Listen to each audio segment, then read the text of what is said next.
In a limiting reactant problem, you are given two reactants and the mass of each of the reactants. And so the question becomes, which one of the two reactants will run out first? In order to figure that out, you can't just simply look at which reactant has the lower mass.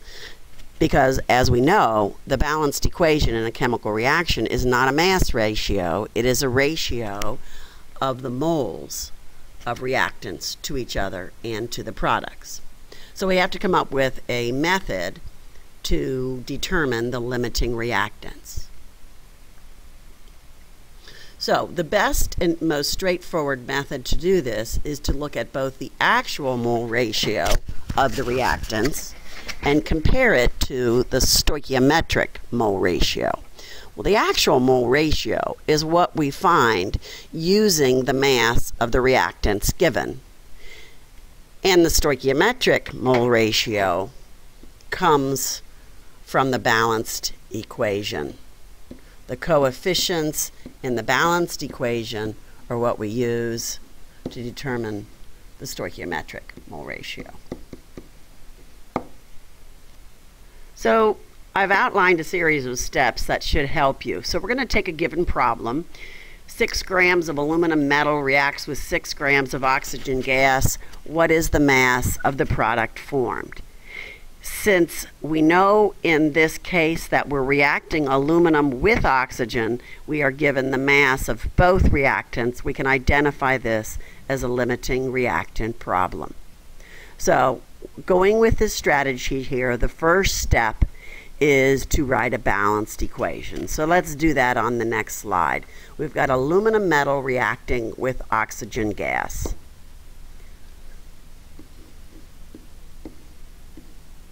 Aluminum is a solid. When it reacts with oxygen gas, we need to remember that oxygen is diatomic. And if we use our formula writing skills, we remember that aluminum, when it combines with oxygen, should form an ionic compound. The aluminum has a charge of +3, the oxygen having a charge of -2. In order to write the correct formula of aluminum oxide, we would have to consider their charges. Aluminum oxide, like all ionic compounds without water, is a solid. When we go to balance this equation, we see that we have 2 aluminums on one side, but before I even balance the aluminums, I can actually see that the oxygens aren't balanced as well. So in order to make the oxygens easier to balance, I'm going to go ahead and start by putting a coefficient of 2 in front of the aluminum oxide.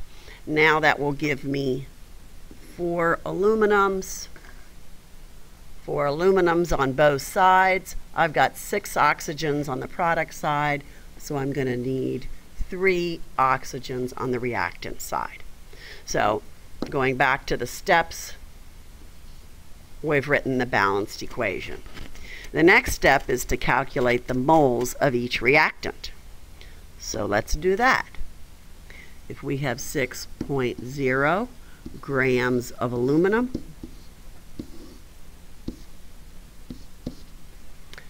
I'm going to let you pause the podcast and see if you can proceed on from here, calculating the moles of aluminum, calculating the moles of oxygen. Pause it. See if you can do that. And we'll come back on and I'll show you the answers to this. Okay, so here I have gone and worked out for you the moles of aluminum and the moles of oxygen. Remember to keep in mind that since oxygen is a diatomic gas, we have to include the mass of both atoms of oxygen in our calculation. So now we have the moles of aluminum and the moles of oxygen. We've completed step 2, calculate the moles of each reactant. The third step is to calculate a mole ratio. And one of the things that I am in the habit of doing is encouraging you, when you calculate the mole ratio, it's always easier to put the bigger number over the smaller number, I think. So let's go ahead and do that. So what you're going to be doing is taking the moles of aluminum and putting it over the moles of oxygen, and then dividing them out to find the actual mole ratio. When you do that,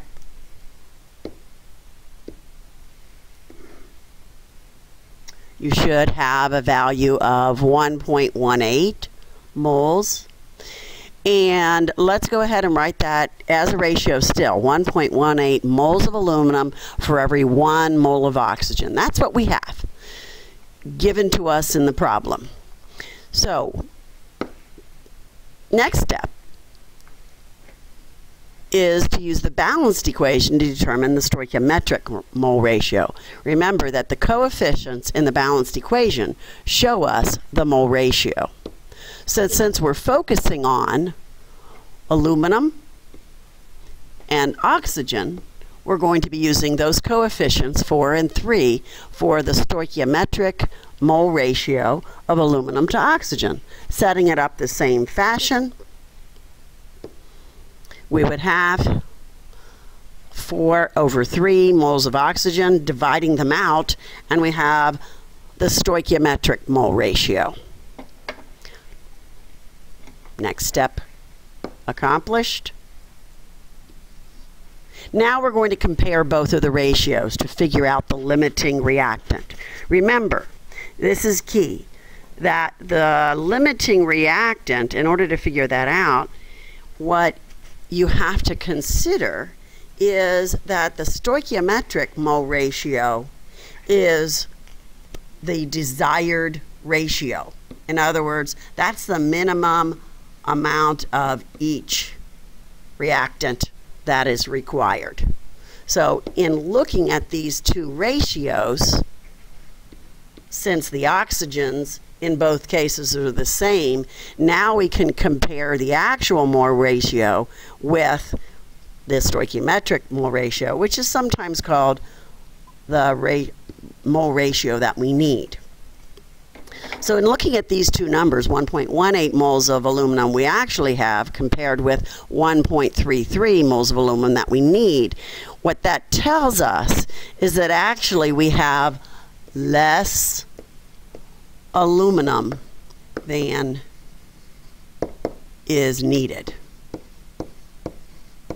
In other words, the aluminum is the limiting reactant. We have less aluminum than is needed. Aluminum is indeed the limiting reactant. If the number calculated up here were larger than 1.33, then aluminum would not be the limiting reactant.